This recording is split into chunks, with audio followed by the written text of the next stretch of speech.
use your rights and privileges without encountering pushback. Ito ikwento ko lang. Ngayon, umpisahan nila yung TRICOM hearing. TRICOM. On guidelines daw. On fake news.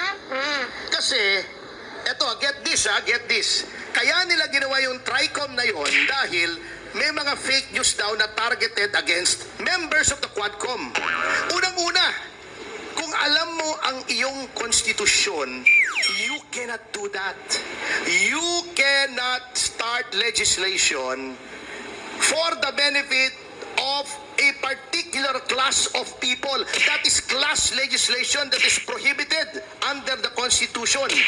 Hindi pwedeng gagawa kami ng batas para sa amin lang. That's unallowable class legislation. Gagawa ka ng batas, mag-iimbestiga ka dahil kinikriticize ang Quadcom.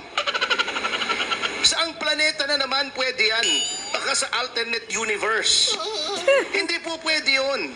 If you make legislation, unless merong class legislation, but make criteria. You cannot make legislation just to benefit a particular set of people. Bakit i-concentrate mo sa criticism sa Quadcom? Meron bang kailangang batas pa? Meron na po tayong, we have the strictest libel law in the entire globe. In the entire world, tayo po yung pinakamahigpit na libel law. Isa tayo sa very few countries na criminalized pa ang libel. Meron pa tayong cyber libel. Meron pa tayong civil action under the civil code for defamation, fraud and physical injuries, kung pwedeng humingi ka ng danyos for civil libel ang tawag doon. Ano pang kailangan mong batas? Bago, sasabihin nila, tatawagin daw nila yung mga representatives sa social media platforms, TikTok, X, Meta, di ba? Titignan nila kung anong guidelines against criticism ng Quadcom. That is prior restraint that is also prohibited under the Constitution. Kaya nga sinasabi ko, kung ikaw ay mambabatas, magbasa ka naman ng batas o magpaturo ka ng batas sa nakakaintindi sa batas. Hindi pwedeng puro Google. Hindi pwedeng puro Google. Mahirap po ang batas. Kaya nga 4 na taon namin pinag-aaralan yun. Yung iba may bumabagsak pa nga.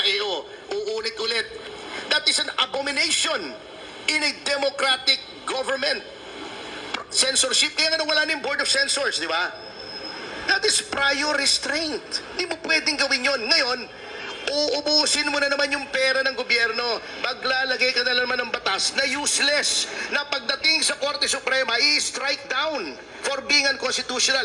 Yung EJK nila, anong lumabas? Gumawa sila ng bill against EJK, hindi na naintindihan. Lahat ng killing ay EJK, basta hindi in order ng court. Dinefine mo yung EJK, nakakatawa ka. Sinabi mo, pag government official, ay dapat life imprisonment kung EJK, nasa batas na eh. Pagka ikaw yung public official, ikaw yung nagpapatay, qualified na. Life imprisonment na. Sinasabi nila pag may reward system, life imprisonment, price, reward, or promise qualifies a killing to murder. Life imprisonment na yun even without that bill. See? Nagsayang sila. Pinakain pa kami ng katakot-takot na Jollibee ron. Wala naman nangyari. Ang batas mo, kamote. Batas kamote. There is nothing in that bill. Hindi pa pala batas. There's nothing in that bill that does not already exist in our system of laws. Wala. Kasi nga, sa Google nag-aral ng batas. Kaya sinasabi ko, they cannot keep abusing this. Someone has to stand up. Inutil ang Integrated Bar of the Philippines. Ayaw kumilos. Yung Integrated Bar, naging old boys club na yan, party-party, at nag-recommenda para sa judiciary. Ay nako, ito ay ilang beses na nasisita na Supreme Court yan for unethical cut. I-text nila yung resource person. They should not do that. Hindi pwede yung nagte-text, yung communicate, katulad ng ginagawa nila kay Grijaldo. Because you're polluting the witness. You should not do that. Talagang brazen eh. You know why? Because the present leadership of the House has cultivated a culture of impunity. Lahat pwede na. Para malito rin sa I'm sure na-brief na ninyo nililito. Oo, ginugulo eh. Bago magagalit ka pagka sinasabihan ng abogado na wag sumagot. Karapatan po yun eh. Are you arguing against a constitutional right? Di mag-constitutional convention ka o constitutional commission o whatever, di ba? At tanggalin mo yung provision sa Bill of Rights ng right to counsel sa legislative inquiries. Tapos, but as long as that provision is standing there, every lawyer should defend that provision. When you read something in media, that is hearsay according to the Supreme Court, not according to me. Ha? So lahat po yan, spekulasyon lang. Parang yung pinapaspekulate ko na baka ito ay ginagamit to divert the attention of the people from the defective budget. Ayoko mag-speculate. In the same manner, wag silang mag-speculate. Sinabi nyo, may nahuli kayo, you think he's a spy, we filed the case in court, let's go to court. Ang hirap dito sa administrasyon na to, puro trial by publicity. Correct. O, yung mga tao doon sa Quadcom, o pinademanda nila, hindi pa dinidemanda void na yung birth certificate ni Alice Guo. Kaya nga. Human trafficker na yung kliyente ko. Hindi pwedeng ganon. Due process and fair play. Exactly. Pumunta ka sa korte, may rules of evidence doon. Eto bang sinasabi mong ganito ay may ebidensya ka? Anong ebidensya mo? Amin na dokumento, amin na witness. Ipasumpain mo para pagka napatunayang hindi tama yung sinasabi, perjury ang charge sa kanya.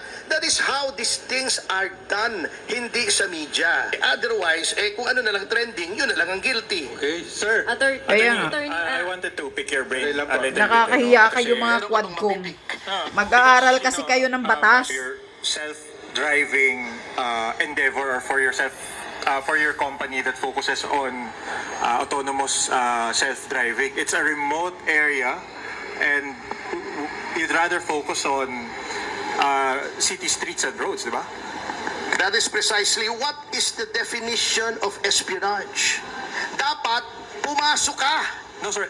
Attorney, No, you're no, not no, answering my question. No. My question is, why would you, if you're a staff contracted by a company that supposedly specializes in self-driving, autonomous driving, Yun na rin yun. di ba? So, why would you drive all the way up to military facilities that are designated as EDCA bases? Okay. Yun ang sinasabi mo rin, speculative. Why would I speculate? Let's focus on the legal facts. What is espionage?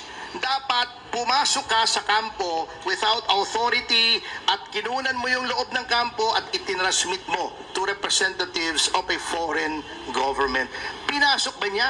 Imposibleng makapasok ang isang Chinese doon, isang ordinaryong tao. Yung gobernador nga hindi pwedeng pumasok doon siya pa.